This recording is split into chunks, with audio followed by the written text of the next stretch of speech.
Friends welcome to her info. ನೆನ್ನೆ episode full interesting ಆಗಿತ್ತು. ನೆನ್ನೆ ಏನೇನು ನಡೀತು ಅನ್ನೋದನ್ನ ನೋಡ್ಕೊಂಬರೋಣ. ಫಸ್ಟ್ಗೆ ಸ್ಪಂದನ ರಕ್ಷಿತನ ನಾಮಿನೇಟ್ ಮಾಡಿ ರೀಸನ್ ಏನೇ ಕೊಡಲಿ, ರಕ್ಷಿತಾ ಅಲ್ಲಿ ಸ್ಪಂದನ ಕೂತ್ಕೊಂಡಿದ್ದಾಗ ತಳ್ಳಿದ್ರಿ, ನಾನು ನಿಂತ್ಕೊಳ್ಳಲ್ಲ, ನಾನು ಕೂತ್ಕೊತೀನಿ, ಹಂಗೆ ಸ್ವಿಮ್ಮಿಂಗ್ ಪೂಲ್ಗೆ ತಳ್ಳಿ ಅಂದರೆ ನಾಮಿನೇಟ್ ಮಾಡಿದಾಗ ನಾನು ಯಾಕೆ ನಿಂತ್ಕೋಬೇಕು, ನಾನು ಕೂತ್ಕೋತೀನಿ ಅಂತ ವಾದ ಮಾಡೋಕ್ಕೆ ಸ್ಟಾರ್ಟ್ ಮಾಡಿದ್ರು. ಅಲ್ಲಿ ಮನೆ ಮಂದಿ ಎಲ್ಲ ರಕ್ಷಿತಾಗೆ ಹೇಳ್ತಾರೆ ಏನು ಅಂತಂದರೆ, ಅವಳಿಗೆ ಕಾಲು ನೋವಾಗಿತ್ತು, ಆ ಕಾರಣಕ್ಕೆ ಅವಳಿಗೆ ಕೂತ್ಕೊಳ್ಳೋಕೆ ಬಿಟ್ಟಿದ್ದು, ನೀನು ಯಾಕೆ ಕೂತ್ಕೊಳ್ತೀಯ, ನೀನು ನಿಂತ್ಕೋಬೇಕು, ಇದು ನಾಮಿನೇಷನ್ ಪ್ರಕ್ರಿಯೆ ಇದೇ ಥರ ನಡಿಬೇಕು ಅಂತ ಮನೆ ಮಂದಿ ಎಲ್ಲ ಹೇಳ್ತಾ ಇರುವಾಗ, ಏನಕ್ಕೆ ಅವಳಿಗೆ ಹೀಲ್ ಸ್ಲಿಪ್ಪರ್ ಹಾಕೊಂಡು ನಡೆಯುವಾಗ, ಅಷ್ಟು ಎತ್ತೆತ್ತರದ ಚಪ್ಪಲ್ ಹಾಕೊಂಡು ನಡೆಯುವಾಗ ಅವಳಿಗೆ ಕಾಲು ನೋವಿಲ್ಲ, ಇಲ್ಲಿ ಸ್ವಿಮ್ಮಿಂಗ್ ಪೂಲ್ಗೆ ತಳ್ಳುವಾಗ ಕಾಲು ನೋವುತ್ತಾ ಅಂತ ಅಲ್ಲಿ ವಾದ ಸ್ಟಾರ್ಟ್ ಮಾಡ್ಕೊಂಡ್ಲು. ಸ್ಪಂದನ ಆಯ್ಕೆ ರಜತ್ ಆಗಿರುತ್ತೆ. ಮತ್ತೆ ಸ್ಟಾರ್ಟಿಂಗ್ ಗೆಸ್ಟ್ ಆಗಿದ್ದಾಗ ನೀವು ಎಷ್ಟು ಮಾತಾಡಿದ್ರಿ, ನೀವು ಎಲ್ಲ ಸೇರಿ ಒಬ್ಬನ ಕಂಟ್ರೋಲ್ ಮಾಡಕ್ ಆಗ್ತಿಲ್ವಾ ಅಂತ ಕೇಳಿದ್ರಿ. ಈಗ ನೀವು ಏನ್ ಮಾಡ್ತಾ ಇದ್ದೀರಾ ಆಗಿದ್ದಾಗ ಆ ತರ ಮಾತಾಡಿ, ನೀವು ಕಂಟೆಸ್ಟೆಂಟ್ ಆದಾಗ ನೀವು ಗಿಲ್ಲಿ ಜೊತೆ ಏನ್ ಮಾಡ್ತಾ ಇದ್ದೀರಾ, ಹಾಗೆ ಫ್ರೆಂಡ್ ಆಗಿ ಗಿಲ್ಲಿ ಜೊತೆ ಇದ್ದು ನೀವೇನ್ ಕಂಟ್ರೋಲ್ ಮಾಡ್ತಾ ಇದೀಯ ಅಂತ ಕೇಳ್ತಾರೆ. ಅದಕ್ಕೆ ಇಷ್ಟು ವಾರ ಆಯ್ತು, ನೀನೇನ್ ದಬಾಕಿದ್ಯಾ ಇಲ್ಲಿ, ಅಂದ್ರೆ ನೀನು ಟಾಸ್ಕ್ ಆದ್ರೂ ಹೇಳು, ನೀನು ಯಾವ್ದಾದ್ರು ಸರಿಯಾಗಿ ಮಾಡಿದೀನಿ ಅಂತ ರಜತ್ ಅವರು ಕೌಂಟರ್ ಆಗಿ ಹೇಳ್ತಾರೆ.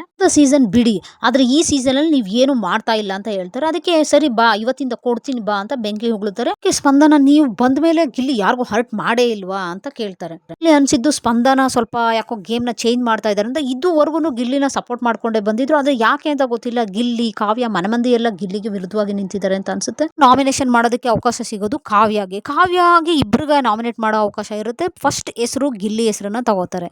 ಗಿಲ್ಲಿ ಹೆಸರನ್ನ ಇದುವರೆಗೂ ಪ್ರತಿಯೊಬ್ರು ಕಳಪೆಗೆ ತಗೋತಾ ಇದ್ರು. ಈ ಸಲ ನಾಮಿನೇಷನ್ಗೆ ಕಾವ್ಯ ಅವರು ಗಿಲ್ಲಿ ಹೆಸರನ್ನ ತಗೊಂಡಿದ್ದು ಬ್ಯಾಡ್ ಡಿಸಿಷನ್ ಅಂತ ಅನಿಸ್ತು. ಆದ್ರೆ ನಾಮಿನೇಷನ್ಗೆ ಯಾರ ಹೆಸರು ಬೇಕಾದ್ರೂ ತಗೊಳ್ಬೋದು, ಅದು ಅವ್ರ ಇಚ್ಛೆ. ಆದ್ರೆ ಕೊಡೋಕ್ ಕಾರಣ ಆದ್ರೂ ಕರೆಕ್ಟ್ ಆಗಿರ್ಬೇಕು. ಆದ್ರೆ ಕಾರಣ ಕೊಡೋದ್ರಲ್ಲೂ ಆಕೆ ತಪ್ಪು ಮಾಡಿದ್ರು ಅಂತ ಅನ್ನಿಸ್ತು. ಯಾಕೆ ಅಂತ ಅಂದ್ರೆ ಅದೇ ಹಳೆ ರೀಸನ್, ಅವನು ನನ್ನನ್ನು ಹರ್ಟ್ ಮಾಡ್ತಿದ್ದಾನೆ ಅಂದ್ರೆ ಪರ್ಸ್ನಲ್ ಆಗಿ ಹರ್ಟ್ ಮಾಡ್ತಾನೆ, ನನ್ನನ್ನು ರೇಗಿಸ್ತಾನೆ ಅಂತ ರೀಸನ್ ಕೊಟ್ರು. ಆದ್ರೆ ಆಕೆನೇ ಒಪ್ಕೊಂಡಿದ್ದಾರೆ ಅವನು ರೇಗ್ಸೋದನ್ನ ನಿಲ್ಲಿಸಿದಾನೆ ಅಂತ. ಆದ್ರೂ ಆ ಹೆಸರು ಏನಕ್ಕೆ ತಗೋತಾರೆ ಅಂತಂದ್ರೆ, ಇನ್ ಫ್ಯೂಚರ್ ಅವ್ನು ನನ್ನನ್ನು ರೇಗಿಸ್ದೇ ಇರಲಿ ಅನ್ನೋ ಕಾರಣ ಕೊಟ್ಟು ಅವನನ್ನ ನಾಮಿನೇಟ್ ಮಾಡಿದ್ದು ಇದು ಬ್ಯಾಡ್ ಡಿಸಿಷನ್ ಅಂತ ಅನಿಸ್ತು. ರಕ್ಷಿತಾಗೆ ರೇಗಿಸುವಾಗ ಅಂದರೆ ಅವಳು ನಾಮಿನೇಷನ್ ಗೆ ಹೆಸರು ತಗೊಳ್ಳೋದು ಮತ್ತು ರೀಸನ್ ಕೊಡೋದು ಕರೆಕ್ಟ್ ಇಲ್ಲ ಅಂತ ಆಕೆ ಹೇಳ್ತಾರೆ. ಆದರೆ ಅವರೇ ಆ ತಪ್ಪನ್ನ ಮಾಡಿದ್ದು ಈ ಜಾಗದಲ್ಲಿ ಪ್ರತಿಯೊಬ್ಬರಿಗೂ ಹರ್ಟ್ ಆಗಿದೆ. ಆದರೆ ಆಕೆನೇ ಒಪ್ಕೊಂಡಂತೆ ಅವನು ರೇಗ್ಸೋದನ್ನ ನಿಲ್ಲಿಸಿದಾನೆ ಅನ್ನೋದನ್ನ ಆಕೆ ಒಪ್ಕೊಂಡಿದ್ದಾರೆ. ಆದ್ರೂ ಮುಂದಕ್ಕೆ ಇನ್ ಫ್ಯೂಚರ್ ನನ್ನನ್ನು ರೇಗಿಸ್ದೇ ಇರಲಿ ಅನ್ನೋ ಕಾರಣಕ್ಕೆ ನಾನು ಅವನ ಹೆಸರನ್ನ ಮೆನ್ಷನ್ ಮಾಡ್ತಾ ಇದ್ದೀನಿ ಅಂತ ಹೇಳಿದ್ದು. ನಾಮಿನೇಷನ್ ಮಾಡೋದಕ್ಕೆ ರೀಸನ್ ಅದಲ್ಲ, ಆಕೆ ಏನೋ ಬೇರೆ ಸ್ಟ್ರಾಟಜಿ ಇರಬೇಕು ಅಂತ ಅನ್ಸೋದ್ರಲ್ಲಿ ಡೌಟ್ ಇಲ್ಲ.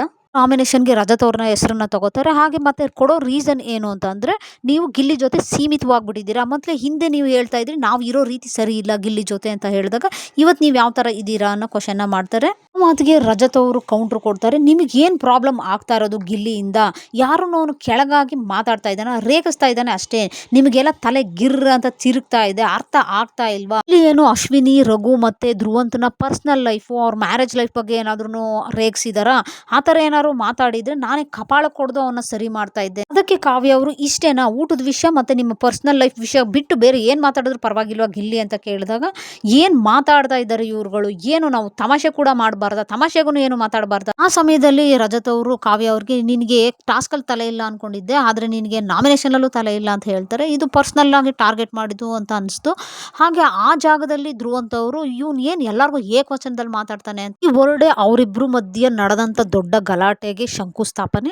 ಜಸ್ಟ್ ನೀವೇ ಹೇಳಿ, ಈ ಒಂದು ಮಾತಿಗೆ ಇವರಿಬ್ರು ಮಧ್ಯೆ ಇಷ್ಟು ದೊಡ್ಡ ಜಗಳ ನಡೆಸಬಹುದಿತ್ತ? ರಜತ್ ಅವರು ಇಷ್ಟೊಂದು ಟ್ರಿಗರ್ ಆಗುವಂತ ಮಾತಾ ಅದು? ಜಸ್ಟ್ ಇವನೇನು ಏಕವಚನದಲ್ಲೇ ಮಾತಾಡ್ತಾನೆ ಅಂತ ಹೇಳಿದ ಅಷ್ಟಕ್ಕೆ ಇಷ್ಟೊಂದು ಮಾತಾಡೋ ನೆಸೆಸಿಟಿ ಇತ್ತ ರಜತ್ ಅವರು ಅಂತ. ಅದಕ್ಕೆ ಕೌಂಟರ್ ಆಗಿ, ಅಯ್ಯೋ ಅಯ್ಯೋ ಅನ್ನೋದು ಏನೋ ಅದು, ಬಾರೋ ಬಾಯಿ ಮುಚ್ಕೊಂಡು ಕೂತ್ಕೊಳ್ಳೋ, ಏನೋ ನನ್ನ ಮಗನೆ, ಸಡೆ ನನ್ನ ಮಗನೆ, ವೇಷ್ ನನ್ನ ಮಗನೆ, ಅಮಿಕೊಂಡು ಕೂತ್ಕೊಳ್ಳೋ, ತಾಕತ್ತಿದ್ರೆ ಬಾರೋ ಕೂತ್ಕೊಳ್ಳೋ, ನಿಂತ್ಕೊಳ್ಳೋ. ಅದಕ್ಕೆ ಧ್ರುವಂತ್ ಅವರು, ನಿಂದು ಲಾಸ್ಟ್ ಸೀಸನ್ ಇಟ್ಕೊಳ್ಳೋ, ಅದಕ್ಕೆ ತಕ್ಕಂಗೆನೆ ಮಾತಾಡಿದ್ರು. ಆದ್ರೆ ಅಷ್ಟು ಕೆಟ್ಟ ಕೆಟ್ಟ ಪದಗಳನ್ನ ಅವರು ಯೂಸ್ ಮಾಡಲಿಲ್ಲ. ನೆಕ್ಸ್ಟ್ ನಾಮಿನೇಷನ್ ಮಾಡೋದಕ್ಕೆ ಅವಕಾಶ ಸಿಕ್ಕಿದ್ದು ಸೂರಜ್ ಅವ್ರಿಗೆ. 3 ಜನನ ನಾಮಿನೇಟ್ ಮಾಡೋಕೆ ಅವಕಾಶ ಸಿಗುತ್ತೆ. ಅಲ್ಲಿ ರಜತ್, ಗಿಲ್ಲಿ ಮತ್ತು ರಕ್ಷಿತನ ನಾಮಿನೇಟ್ ಮಾಡ್ತಾರೆ. ರಜತ್ನ ಯಾರೇ ನಾಮಿನೇಟ್ ಮಾಡಿದ್ರು ದೊಡ್ಡ ಜಗಳನೇ ನಡೆಯುತ್ತೆ. ಪ್ರತಿಯೊಬ್ಬರ ಜೊತೆನೂ ರಜತ್ ಅವರು ಗಲಾಟೆನೇ ಮಾಡ್ಕೋತಾರೆ. ಹಾಗೆ ಈ ಶೋ, ಇಡೀ ಇಷ್ಟು ದಿನದ ಶೋ ಗಿಲ್ಲಿ ಶೋ ಆಗಿತ್ತು, ಆದರೆ ನೆನ್ನೆ ಎಪಿಸೋಡು ಫುಲ್ಲು ರಜತ್ ಶೋನೇ ಆಗ್ಬಿಟ್ಟಿತ್ತು. ರಜತ್ನ ನಾಮಿನೇಟ್ ಮಾಡಿ ಅವ್ರು ಏನು ಹೇಳ್ತಾರೆ ಅಂತಂದರೆ, ನೀನು ಕಿಚನಲ್ಲಿ ಏನು ಜಗಳ ಆಯಿತು ಆ ಜಗಳಕ್ಕೆ ಅಷ್ಟು ಮಾತಾಡೋ ನೆಸೆಸರಿ ಇರಲಿಲ್ಲ. ಇವರು ಸುಮ್ಮನೆ ಜಗಳನ ಬೇಕು ಅಂತ ಪ್ರತಿಯೊಬ್ಬರನ್ನು ಟ್ರಿಗರ್ ಮಾಡಿದ್ರು, ಅಷ್ಟು ನೆಸೆಸರಿ ಇರಲಿಲ್ಲ ಅನ್ನೋ ಒಂದು ಮಾತನ್ನು ಹೇಳ್ತಾರೆ. ತುಂಬ ಕಾಮಾಗೆ ಹೇಳ್ತಾರೆ. ಆದರೆ ಅದನ್ನು ಅವರು ರಜತ್ ಅವರು ಯಾವ ಥರ ತಗೋತಾರೆ ಅಂತಂದರೆ, ನಾನು ನಿಂತರ ಅಲ್ಲ, ಒಳಗೆ ಜಗಳ ಆಗ್ತಾ ಇದ್ರು ಕೂತ್ಕೊಂಡು ಇಲ್ಲಿ ಸ್ಟೋರಿ ಹೇಳ್ಕೊಂಡು ರೊಮ್ಯಾನ್ಸ್ ಮಾಡಲ್ಲ ಅಂತ ಹೇಳ್ತಾರೆ. ಆ ಕಾರಣಕ್ಕೆ ಇಲ್ಲಿ ಮಧ್ಯದಲ್ಲಿ ರಾಶಿಕಾ ಅವರು ಎಂಟರ್ ಆಗ್ತಾರೆ. ಏನಕ್ಕೆ ಅಂತಂದರೆ ನನಗೆ ಇಲ್ಲಿ ನನ್ನ ಹೆಸರನ್ನ ಇಲ್ಲಿ ತೊಗೊಂಡು ಬರ್ತಾ ಇದ್ದೀರಾ, ಇಲ್ಲಿ ನನ್ನ ಫ್ಯಾಮಿಲಿ ನೋಡುತ್ತೆ, ಎಲ್ಲರೂ ನೋಡುತ್ತೆ, ನನ್ನ ಹೆಸರನ್ನ ತೊಗೊಂಡು ಬರ್ತಾ ಇದ್ದೀರಾ ಅಂದಾಗ ಸೂರಜ್ ಅವರು ಅವ್ರನ್ನೂ ಕೂಡ ಕಾಮ್ ಮಾಡ್ತಾರೆ. ಇದನ್ನು ಕಾಮಾಗೆ ಹ್ಯಾಂಡಲ್ ಮಾಡ್ತಾರೆ. ಈ ಪ್ಲೇಸಲ್ಲಿ ಬೇರೆ ಯಾರಾದರೂ ಆಗಿದ್ದರೆ ಸಖತ್ತಾಗಿ ಜಗಳ ಆಗ್ತಿತ್ತು. ಸೂರಜ್ ಅದರಿಂದ ಓವರ್ ರಿಯಾಕ್ಟ್ ಮಾಡದೆ ಅವ್ರಿಗೆ ತಕ್ಕನಂತ ಉತ್ತರ ಕೊಟ್ಟು ಅವರು ಸೈಲೆಂಟ್ ಆಗ್ತಾರೆ. ಇಷ್ಟು ನಾಮಿನೇಷನ್ ಮಾಡುವಂಥ ಅವಕಾಶ ಧ್ರುವಂತ್ ಅವ್ರಿಗೆ ಸಿಗುತ್ತೆ. ಧ್ರುವಂತ್ ಅವ್ರಿಗೆ 3 ಜನ ನಾಮಿನೇಟ್ ಮಾಡೋ ಅವಕಾಶ ಸಿಗುತ್ತೆ. ಅವರು ಗಿಲ್ಲಿ, ರಜತ್ ಹಾಗೂ ರಕ್ಷಿತಾನ ನಾಮಿನೇಟ್ ಮಾಡ್ತಾರೆ. ಇಲ್ಲಿ ರಜತ್ ಅವ್ರನ್ನ ನಾಮಿನೇಟ್ ಮಾಡಿಬಿಟ್ಟು ಇಲ್ಲಿ ಅವ್ರಿಗೆ ಸ್ಟ್ಯಾಂಡರ್ಡ್ ಗೊತ್ತಿಲ್ಲ, ಕೆಟ್ಟ ಪದಗಳನ್ನ ಬಳಕೆ ಮಾಡ್ತಾರೆ ಅಂತ ಹೇಳ್ತಾರೆ. ಇದಕ್ಕೂ ಕೂಡ ರಜತ್ ಅವರು ಸರಿಯಾಗಿ ತಿರುಗೇಟ್ನ ಕೊಡ್ತಾರೆ. ಟೀ ಗಾಂಚಲಿ ಅಂತ ಹೇಳ್ಬಿಟ್ಟು ನಾನು ತುಪ್ಪ ಗಾಂಚಲಿ, ತಲೆ ಗಾಂಚಲಿ ಅಂತೆಲ್ಲ ತಪ್ಪಿಸ್ಕೊಳಕ್ ಹೋಗಲ್ಲ, ನಾನು ಗಂಡಸ್ ತರಾನೇ ಬದುಕ್ತೀನಿ ಅಂತ ಹೇಳ್ತಾರೆ. ಮಾತುಗಳನ್ನ ಇತ್ತೀಚೆಗೆ ಪ್ರತಿಯೊಬ್ಬರು ಬಾಯಲ್ಲೂ ಕೇಳ್ತಾ ಇದೀವಿ. ಈ ರಘು ಅವರಾದ್ರೂ ಆಗ್ಲೇ ಅವ್ರ ಬಾಡಿ ಲ್ಯಾಂಗ್ವೇಜ್ ಚೇಂಜ್ ಆಗ್ತಾ ಇದೆ, ಧ್ರುವಂತ್ ಅವ್ರ ಬಾಡಿ ಲ್ಯಾಂಗ್ವೇಜ್ ಚೇಂಜ್ ಆಗ್ತಾ ಇದೆ, ಗೆಸ್ಟರ್ ಚೇಂಜ್ ಆಗ್ತಾ ಇದೆ, ಅವರ ನಡವಳಿಕೆ ಚೇಂಜ್ ಆಗ್ತಿದೆ, ಹೆಣ್ಮಕ್ಳ ಮೇಲೆ ನಡ್ಕೊಳ್ತಾ ಇರೋ ರೀತಿನೇ ಚೇಂಜ್ ಆಗ್ತಾ ಇದೆ ಅಂತಾರೆ. ಮತ್ತೆ ಇವ್ರು ನೋಡಿದ್ರೆ ನಾನು ಗಂಡಸು ಅಂತ ಹೇಳ್ತಾರೆ. ಇದೆಲ್ಲ ನೋಡ್ತಾ ಇದ್ರೆ ಧ್ರುವಂತ್ ಅವ್ರ ನಡವಳಿಕೆನ ನೋಡ್ತಾ ಇದ್ರೆ ಒಂಥರ ಡಿಫ್ರೆಂಟ್ ಅಂತ ಅನ್ನಿಸ್ತಿದೆ. ಮಾತಿಗೆ ಮಾತು ಕೌಂಟ್ರನ್ನ ನೋಡಬೇಕು ಅಂತ ಎಕ್ಸ್ಪೆಕ್ಟ್ ಮಾಡೋರಿಗೆ ನೆನ್ನೆ ಎಪಿಸೋಡ್ ಅಂತೂ ಫುಲ್ ಮಜಾ ಕೊಟ್ಟಿರುತ್ತೆ. ಆದರೆ ರಜತ್ ಅವರು ಸ್ವಲ್ಪ ನಾಲ್ಗೆನ ಕಂಟ್ರೋಲ್ ಮಾಡಬೇಕಿತ್ತು. ಕೆಟ್ಟ ಪದಗಳ ಬಳಕೆನ ಸ್ವಲ್ಪ ಕಡಿಮೆ ಮಾಡಿದ್ರೆ ಎಪಿಸೋಡ್ ಸೂಪರ್ ಆಗಿರ್ತಿತ್ತು. ಮತ್ತೆ ನೆಕ್ಸ್ಟ್ ಗಿಲ್ಲಿನ ನಾಮಿನೇಟ್ ಮಾಡಿ, ನಾವು ಒಳ್ಳೆ ಸಂಸ್ಕಾರನ ಕಲಿತು ಮನೆಯಿಂದ ಬಂದಿರ್ತೀವಿ, ಒಳ್ಳೆ ಪ್ರೊಫೆಷನ್ ಇಂದ ಸಾಧಿಸಿ ಬಂದಿರ್ತೀವಿ, ಇವನು ಅದನ್ನ ಹಾಳು ಮಾಡ್ತಾನೆ, ನಮ್ಮನ್ನ ಕಾಲ್ ಕೆಳಗೆ ಹಾಕಿ ತುಳಿತಾನೆ. ಈ ರಿಯಾಕ್ಟ್ ಮಾಡಿದ ಗಿಲ್ಲಿ, ನೀನು ಸಂಸ್ಕಾರ, ಶೋ ಸ್ಟ್ಯಾಂಡರ್ಡ್ ಇದನ್ನೆಲ್ಲ ನೀನು ಮಾತಾಡ್ಬೇಡ, ನಾನು ನೋಡಿದೀನಿ ನಿನ್ನ ಸಂಸ್ಕಾರನ, ಇಲ್ಲಿ ಸುಮ್ನೆ ಕೆಣಿಕೊಂಡ್ ಬರ್ತಾನೆ ಅಂದಲ್ಲ ನೀನು. ಈ ವಣ್ಣ ಜಗಳ ಮಾಡುವಾಗ ನಾನು ಗಿಲ್ಲಿ ಅಲ್ಲ ಅಂದಲ್ಲ, ನಾನೇನು ನಿನ್ನ ವಿಷಯಕ್ಕೆ ಬಂದಿದ್ನ, ಇನ್ಮೇಲೆ ನಿನ್ನ ವಿಷಯಕ್ಕೆ ಬರ್ತೀನಿ, ಜೈ ಮಾಕಾಳ್ ಅಂತಾನೆ. ಈ ವಿಷಯಗಳನ್ನ ನೋಡಿದ್ರೆ ಧ್ರುವಂತು ಮೊದಲೇ ಮನೆ ಬಿಟ್ಟು ಹೋಗ್ಬೇಕು ಅಂತಿದ್ದ, ಇನ್ಮೇಲೆ ಈ ಜೀವನನೇ ಸಾಕಪ್ಪ ಅನ್ನೋ ಲೆವೆಲ್ಗೆ ಟಾರ್ಚರ್ ಆಗ್ಬೋದು ಅನಿಸ್ತಾ ಇದೆ. ಇದು ನೋಡೋರಿಗೆ ಫುಲ್ ಎಂಟರ್ಟೈನ್ಮೆಂಟ್ ಅಂತೂ ಖಂಡಿತ ಮುಂದಕ್ಕಿದ್ದೇ ಇದೆ. ಗಿಲ್ಲಿ ಮಾತಾಡುವಾಗ ಮಧ್ಯದಲ್ಲಿ ರಜತ್ ಅವರು ಮೈಕ್ ಇಲ್ಲದೆ ಮಾತಾಡ್ತಾರೆ. ರೂಲ್ಸ್ನ ಬ್ರೇಕ್ ಮಾಡಿದ ಕಾರಣಕ್ಕೆ ಕಿಂಕಿಣಿ ನಗ್ತಾರಲ್ಲ, ಆ ಥರ ಒಂದು ಮ್ಯೂಸಿಕ್ ಬರುತ್ತೆ, ಅದಂತೂ ಅಲ್ಟಿಮೇಟ್ ಆಗಿತ್ತು. ನೆಕ್ಸ್ಟ್ ನಾಮಿನೇಷನ್ ಮಾಡೋ ಅವಕಾಶ ರಜತ್ ಅವ್ರಿಗೆ ಸಿಗುತ್ತೆ. ರಜತ್ಗೆ 4 ಜನನ ನಾಮಿನೇಷನ್ ಮಾಡೋ ಅವಕಾಶ ಸಿಗುತ್ತೆ. ಧ್ರುವಂತು, ಅಶ್ವಿನಿ, ಸ್ಪಂದನ, ಸೂರಜ್ನ ನಾಮಿನೇಟ್ ಮಾಡ್ತಾರೆ. ಧ್ರುವಂತ್ನ ನಾಮಿನೇಟ್ ಮಾಡುವಂಥ ಸಂದರ್ಭದಲ್ಲಿ ಅವ್ರ ಸ್ಟೈಲ್ ಯಾವ ಥರ ಇತ್ತು ಅಂದರೆ, ರಜತ್ ಅವ್ರದ್ದು ಸೇಮ್ ಟು ಸೇಮ್ ರವಿಚಂದ್ರನ್ನ ಕಾಪಿ ಮಾಡ್ತಾ ಇದ್ದಾರೆ ಅನ್ನೋ ಥರ ಇತ್ತು. ಅಂದರೆ ಯಾವ ಮೂವಿ ಅಂದರೆ ಅದು ಮೂವಿ ನೇಮ್ ನೆನಪಾಗ್ತಾಯಿಲ್ಲ, ಅದ್ರ ಒಂದು ಡೈಲಾಗ್ ಇದೆಯಲ್ಲ, ಎಲ್ಲ ಪೀಸ್ ಅಂತ ಸೇಮ್ ಟು ಸೇಮ್ ವಾಯ್ಸನ್ನು ಕಾಪಿ ಮಾಡ್ತಾ ಇದ್ದಾರನೋ, ಸ್ಟೈಲ್ನು ಕಾಪಿ ಮಾಡ್ತಾ ಇದ್ದಾರನೋ ಅನ್ನೋ ಥರ ಈ ರವಿಚಂದ್ರನ್ನ ಕಾಪಿ ಮಾಡ್ತಾ ಇದ್ದಾರೆ ಅನ್ನಿಸ್ತು. ಹಾಗೆ ಧ್ರುವಂತ್ನ ನೋಡಿದಾಗ ಸೂಪರ್ ಸ್ಟಾರ್ ಉಪೇಂದ್ರ ಇದಾರಲ್ಲ, ಅಲ್ಲಿ ರಾಜನ್ ಕ್ಯಾರೆಕ್ಟರ್ ಇರುತ್ತಲ್ಲ, ಆ ಲುಕ್ ಅನ್ನಿಸ್ತು, ಆ ಕಳೆ ಇದೆ ಅವರಲ್ಲಿ ಅಂತ ಅನ್ನಿಸ್ತು. ಒಂಥರ ಮೆಂಟಲ್ ಸ್ಟೇಬಲ್ ಇಲ್ಲ, ಆದರೆ ರಾಜನ್ ಸ್ಥಾನ ಇರುತ್ತಲ್ಲ ಆ ಥರ ಫೀಲ್ ಆಯಿತು. ಆ ಲುಕ್ ಸೇಮ್ ಟು ಸೇಮ್ ನನಗೆ ಅದೇ ಫೀಲ್ ಕೊಡ್ತು. ನೆಕ್ಸ್ಟು ಅಶ್ವಿನಿ ಅವ್ರನ್ನ ನಾಮಿನೇಟ್ ಮಾಡ್ತಾರೆ. ಇಲ್ಲಿ ನನಗೆ ಇತ್ತೀಚೆಗೆ ನಾನು ಈ ಎಪಿಸೋಡ್ಗಳನ್ನ ನೋಡ್ತಾ ಇದ್ರೆ ಯಾವ ಥರ ಫೀಲ್ ಆಗುತ್ತೆ ಅಂದರೆ, ಅಶ್ವಿನಿ ಅವರು ಸುಮ್ಮನೆ ಇದ್ದಾರೆ, ಆದರೆ ಸುಮ್ಮನೆ ಇರಕ್ಕೆ ಬಿಡ್ತಾ ಇಲ್ಲ. ಗಿಲ್ಲಿ ಅವರು ತುಂಬ ಮಾತಾಡ್ತಾ ಇದ್ರು, ಅವ್ರನ್ನ ಮಾತಾಡಕ್ಕೆ ಬಿಡ್ತಾ ಇಲ್ಲ ಅನ್ಸುತ್ತೆ. ನಿಮ್ಗೇನು ಅನ್ಸುತ್ತೆ ಅನ್ನೋದನ್ನ ಕಾಮೆಂಟ್ ಮೂಲಕ ಹೇಳಿ. ಅಶ್ವಿನಿ ಅವ್ರಿಗೆ, ನೀವು ವುಮೆನ್ಗೆ ಸ್ಟ್ಯಾಂಡ್ ತಗೋತೀನಿ ಅಂತೀರಿ, ಮತ್ತು ಹೋರಾಟಗಾರ್ತಿ ಅಂತೀರಿ, ನಿಮ್ಮ ಕಣ್ಣೆದುರಿಗೆ ಧ್ರುವಂತ್ ಅವರು ಚುಚ್ಚು ಅನ್ನುವಾಗ ಪಕ್ಕದಲ್ಲಿ ಕೂತ್ಕೊಂಡು ನೋಡ್ತಿದ್ರಿ, ಡಬಲ್ ಸ್ಟ್ಯಾಂಡರ್ಡ್ ನೀವು. ಟೀ ಗಾಂಚಲಿ ಅಂದಾಗಲೂ ಸೈಲೆಂಟ್ ಆಗಿದ್ರಿ. ಮಾತಾಡೋ ಬರದಲ್ಲಿ ಒಂದು ಪದನ ರಘು ಅವ್ರು ಯೂಸ್ ಮಾಡಿದ್ದಕ್ಕೆ ಎಷ್ಟು ಮಾತಾಡಿದ್ರಿ.